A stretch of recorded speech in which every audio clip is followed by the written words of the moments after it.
My name is Father Jonathan Hayes. I'm 35 years old, and I grew up in a world of privilege most people only see in movies. My grandfather founded Hayes Investment Bank in the 1950s. By the time my father took over, it was managing assets worth billions. When I turned 25, my trust fund kicked in $60 million, just sitting there waiting for me to decide what kind of yacht to buy or which penthouse to purchase. I bought neither. Instead, at 27, I entered seminary, shocked my entire family. My father threatened to disinherit me. I told him to go ahead. My mother cried for weeks. My younger brother called me crazy. But I'd spent my early 20s living exactly the life they expected: private clubs, expensive cars, beautiful women who loved my bank account more than me. And I'd felt emptier with each passing year. The priesthood offered something money couldn't buy: purpose, community, a chance to actually matter in someone's life beyond being a transaction. For 8 years, I served at St. Michael's Parish in suburban Connecticut, a comfortable upper-middle-class community where the biggest crises were teens sneaking alcohol and couples arguing about money. Good people, but privileged people. People like I used to be. I felt called to serve, but not challenged. Not until Emma Rodriguez walked through my church doors carrying a baby in a diaper bag, looking like she hadn't slept in weeks. It was a Tuesday afternoon in late September. I was in my office reviewing the calendar when I heard the church door open. Visitors during weekday afternoons were rare, usually just elderly parishioners lighting candles. I went to check and found her standing in the vestibule, swaying slightly as she rocked a crying infant. She was young, late 20s maybe, with dark hair pulled into a messy ponytail, wearing scrubs that had clearly been slept in, and exhaustion etched so deeply into her face it made my chest ache. "Can I help you?" I asked gently. She jumped, startled, then seemed to deflate with relief. "Father? I called last week about a baptism," I remembered. A woman with a Spanish accent, asking about baptism requirements, sounding frazzled. "Emma Rodriguez?" "Yes." The baby's crying intensified, and she bounced harder, looking close to tears herself. "I'm sorry, she's been fussy all day." "I can come back." "No, please, come to my office. It's quieter there." I led her down the hall. Once in my office, I cleared papers off a chair and gestured for her to sit. She sank into it gratefully, still rocking the baby. "How old?" I asked, nodding at the infant. 3 months. "Her name is Grace." "Beautiful name." "Thank you." She finally got the baby to quiet, though Grace's little face was still scrunched with displeasure. "I'm sorry for looking like this.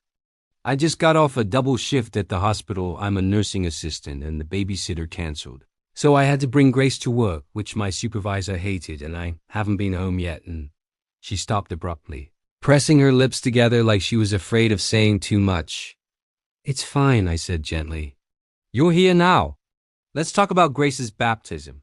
We went through the standard questions. Godparents? Her sister who lived in Texas? Date preference? As soon as possible. Father's involvement? Her face hardened at that last question. "No, Father. Just me." The pain in those 3 words told a whole story. "I understand," I said, not pushing. "Grace is blessed to have you." She looked up at me with surprise, like she'd expected judgment. We set the baptism for 2 weeks out, a small Sunday afternoon ceremony. As she stood to leave, juggling the baby and diaper bag, I noticed how thin she was, how her scrubs hung loose. Noticed the dark circles under her eyes that went beyond normal new mother exhaustion. "Emma, when did you last eat?" She blinked. "I had coffee this morning." "That's not food." "I know. Grace needed formula, and I had to choose," and she stopped again, embarrassed. Without thinking, I pulled out my wallet and handed her 2 20s. "There's a diner 2 blocks from here. Get yourself a real meal, please." She stared at the money like I'd offered her a fortune. "Father, I can't.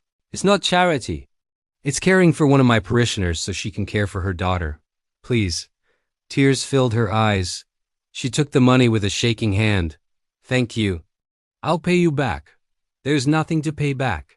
After she left, I sat in my office for a long time, thinking about that young mother choosing between feeding herself and feeding her baby. about how easily I could have helped, how little $40 meant to someone with my background. I'd spent years trying to figure out how to actually use my privilege to help people. Maybe I'd just found a way. I had no idea that small act would be the first of many, or that Emma Rodriguez and her baby girl would completely upend my carefully structured life. The baptism was small and sweet. Emma's sister flew in from Texas, a warm, protective woman who clearly adored both Emma and Grace. A few of Emma's coworkers came, and I rounded out the small congregation with a handful of regular parishioners who liked attending baptisms. I performed the ceremony with the same reverence I always did, but I found my attention drawn to Emma. She dressed Grace in a beautiful white christening gown, probably borrowed or thrifted, but lovingly maintained. Emma herself wore a simple dress that hung a little loose, and I realized she'd probably lost weight since buying it. When I poured the holy water over Grace's head and she let out an indignant wail, Emma laughed, the first real laugh I'd heard from her, and something in my chest squeezed tight. After the ceremony, during the small reception in the parish hall, I watched Emma interact with her guests. She was warm, gracious, clearly loved. But I also saw how she kept checking her phone anxiously, how she seemed stressed even while celebrating. Her sister pulled me aside at one point. "Father, thank you for being so kind to Emma. She's been through hell this year.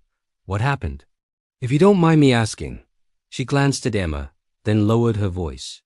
"Grace's father. They were together 3 years. Emma got pregnant, he proposed. Everything seemed perfect. Then, when she was 7 months along, she found out he was married. Had been the whole time. Wife and 2 kids in New Jersey. I felt anger flash through me. He was leading a double life? Yeah, when Emma confronted him, he disappeared. Blocked her number, quit his job. Vanished. She's been completely alone since Grace was born. Working herself to death, trying to make ends meet. What about family support? Our parents died when we were young. It's just us, and I'm in Texas with 3 kids of my own. I send money when I can, but..." She shook her head. "Emma won't ask for help. Too proud. But Father, if you could just... I don't know. Keep an eye on her. I worry.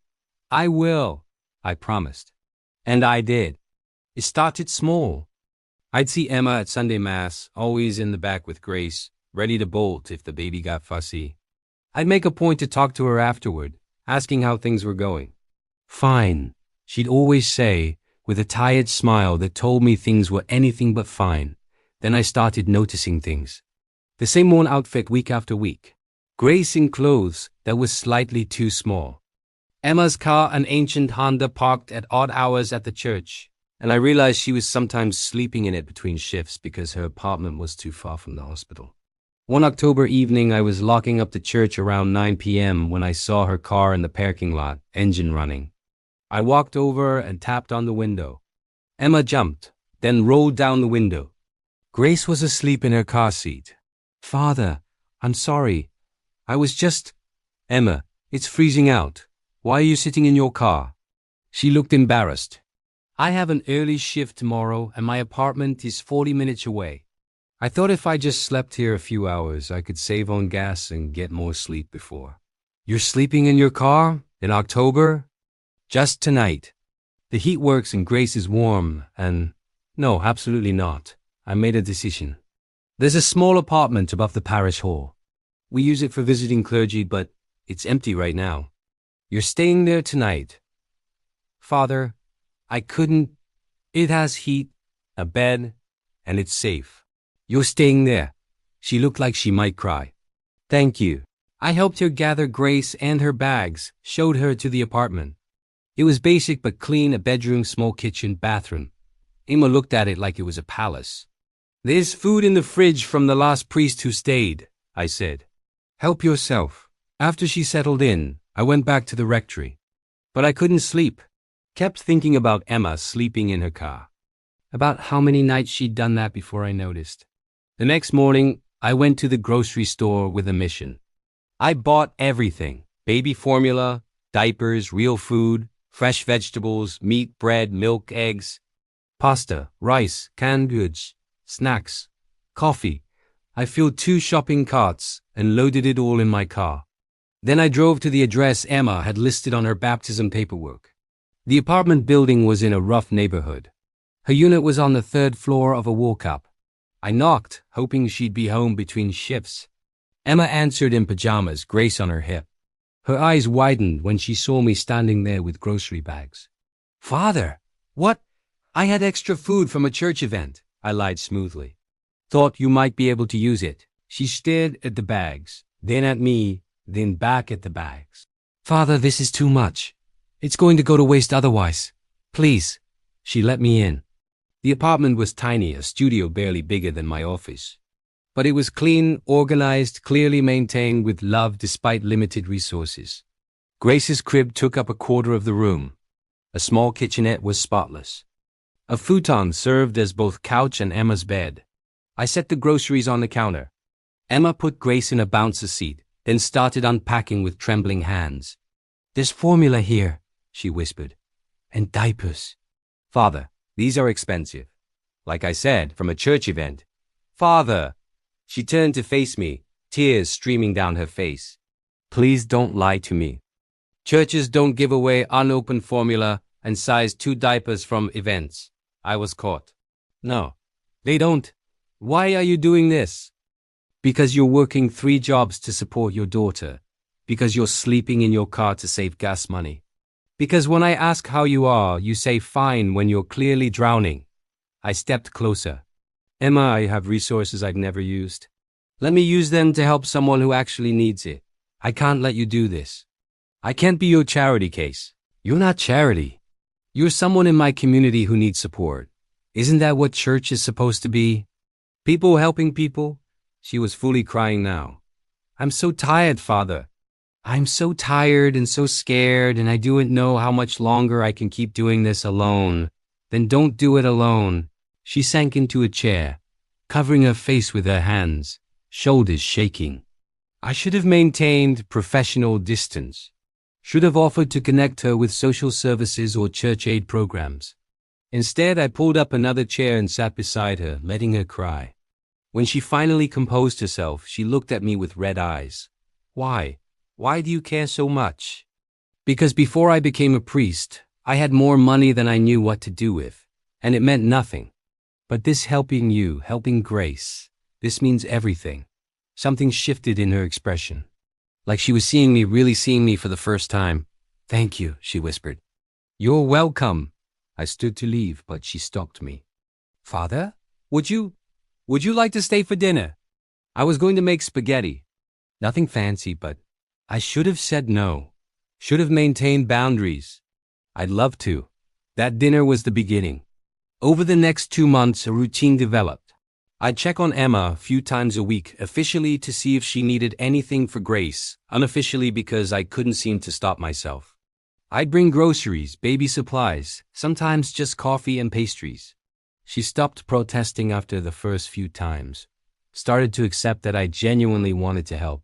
And gradually, our relationship deepened. I'd stay for dinner sometimes. Nothing inappropriate. Emma would cook while I played with Grace, who'd started to recognize me and would light up when I arrived.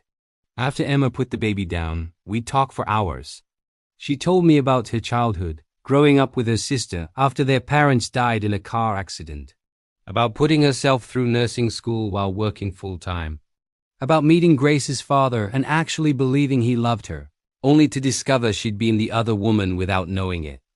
"I should have seen the signs," she said one evening. "He never stayed over.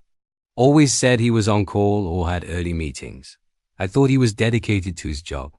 Turns out he was dedicated to his real family. That's not your fault." "No, but I chose to believe him. Chose to trust when maybe I should have questioned.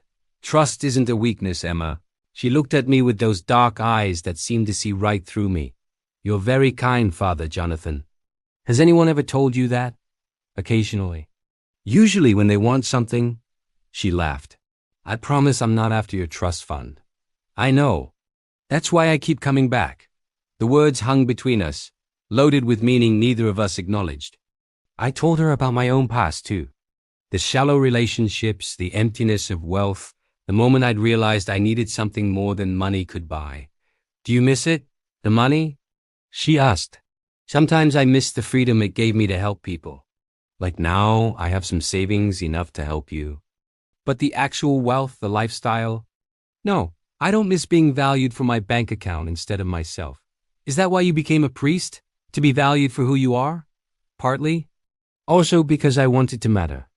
To actually make a difference in people's lives. You're making a difference in mine. She reached across her small kitchen table and touched my hand. You've saved us, Father. Literally. I don't know what we would have done without you. Her hand was warm on mine. I should have pulled away. I didn't. I'm glad I can help. The turning point came in December, during the coldest week of the year. Emma's ancient Honda finally died. Just gave up in a parking lot, wouldn't start, and the mechanic said it would cost more to fix than the car was worth. She called me in tears. I can't afford another car.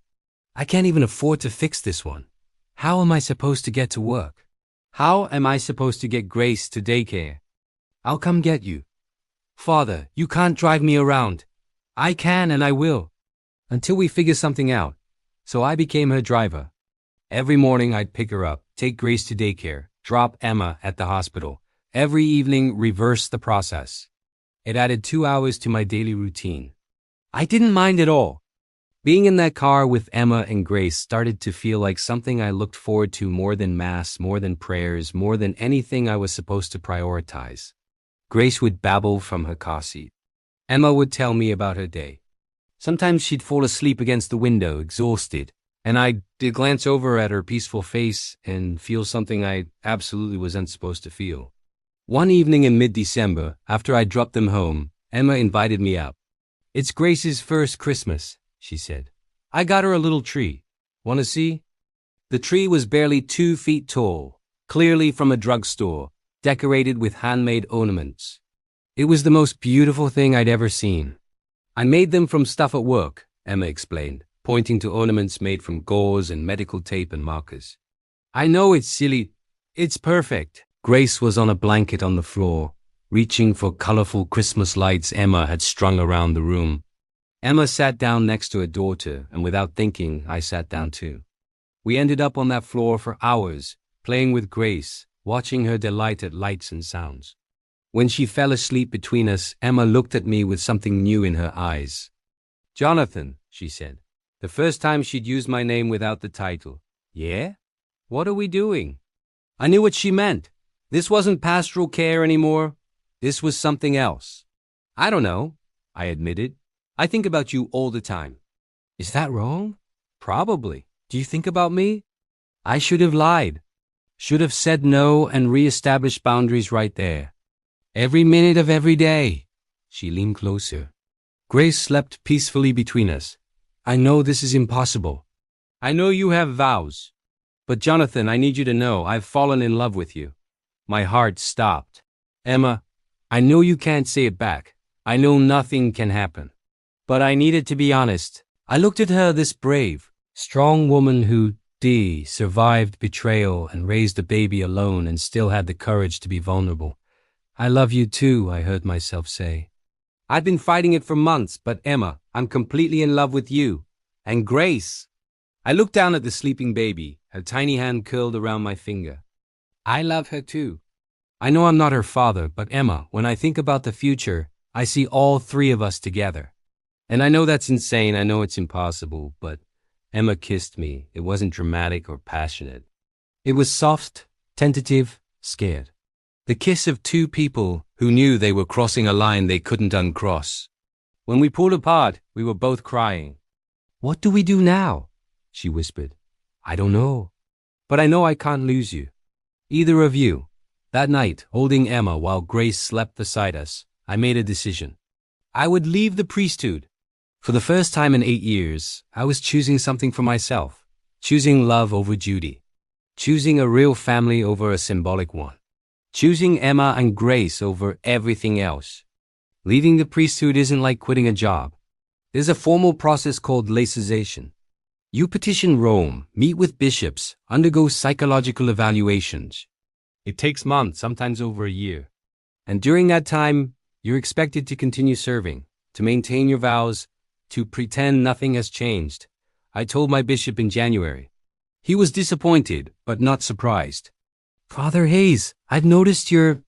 Involvement with the Rodriguez woman and her child. Emma, her name is Emma. Yes, Emma, he sighed. You understand this will take time. You cannot pursue a relationship with her while you're still in active ministry. I understand, but understanding and complying were different things. Emma and I tried to be careful. We didn't see each other at her apartment anymore. I stopped driving her to work. We maintained distance during church services, but I still helped financially more than ever, actually. I used my personal savings to buy her a reliable used car. Paid for Grace's daycare so Emma could cut back to one full-time job instead of 3 part-time ones. Made sure they had everything they needed. You're going to deplete your savings, Emma worried when I delivered another check. I have plenty. And what good is it doing sitting in a bank account? Jonathan, what if the church says no? What if they don't approve your laicization? Then I'll leave anyway. I've made my choice. But it will take longer, and you'll lose your pension, your health insurance. I don't care. Emma, I'd live in a box under a bridge if it meant being with you in grace. She kissed me then. We'd been sneaking kisses when we thought no one was looking, stolen moments in parking lots or brief embraces in my office. I love you, she whispered against my lips. I love you too. Both of you. The months of waiting were torture.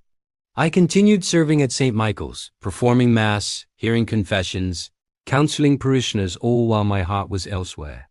With Emma, with Grace, who was growing so fast, hitting milestones I desperately wanted to be present for. I'd get updates via text. Photos of Gracie's first tooth, videos of her trying solid foods, pictures of her sitting up on her own. Each one felt like a stab to the heart because I should have been there. She misses you, Emma texted one evening. She keeps looking at the door like she's waiting for you. I stared at that message for an hour, fighting the urge to go to them. Finally, in August, 8 months after I'd started the process, I got the call. Rome had approved my laicization. I was no longer bound by my vows. I was free to marry, to have a family, to live a normal life. I called Emma immediately. It's done. I'm free. She started crying. Really? Really? I'm coming over. Okay. We'll be waiting. I drove to her apartment. Our apartment, I corrected myself. In a few months, we'd find a place together. A real home for all 3 of us. When Emma opened the door, Grace was on her hip. The moment the baby saw me, she reached out, making grabbing motions and babbling. "Dada," Grace said clearly. Emma's eyes went wide. She's been practicing. I taught her. I took Grace from Emma, and she wrapped her tiny arms around my neck. Yeah, baby girl, I said, tears streaming down my face. I'm here. I'm finally here. Emma wrapped her arms around both of us. We're a family now. We're a family. We were married in a small ceremony at City Hall. Emma wore a simple white dress. Grace, now almost 2, was our flower girl and threw petals everywhere except where they were supposed to go. My family didn't attend. They disowned me when I left the priesthood, said I was throwing my life away. My trust fund was long gone. I'd used most of it helping Emma and other struggling families, and I didn't regret a cent. But Emma's sister flew in from Texas. A few friends from the parish came, the ones who understood. And we didn't need anyone else. After the ceremony, we went to our new apartment. Nothing fancy, 2 bedrooms in a decent neighborhood, affordable on Emma's nursing salary, and my new job as a social worker. We had exactly enough, and it felt like everything. That night, after putting Grace to bed, Emma and I sat on our second-hand couch. Any regrets? She asked. I thought about the priesthood, the respect I'd had, the clear purpose. I thought about my family's money, the comfort it had provided. Then I looked at the baby monitor showing our sleeping daughter, at the woman beside me who taught me what real love felt like. Not a single one. You gave up so much. I gave up things I never needed. And I gained everything that matters. Grace started crying from the bedroom, teething again. We both stood. I'll get her, I said. We'll both go. We walked to Grace's room together, and I lifted our daughter from her crib. She immediately stopped crying, nuzzling against my shoulder. "Dada," she murmured sleepily. Emma put her hand on my back. "She's lucky to have you. I'm the lucky one." And I was. Luckier than any trust fund had ever made me. Luckier than any priesthood could have offered. I had love. I had family. I had purpose. I had everything.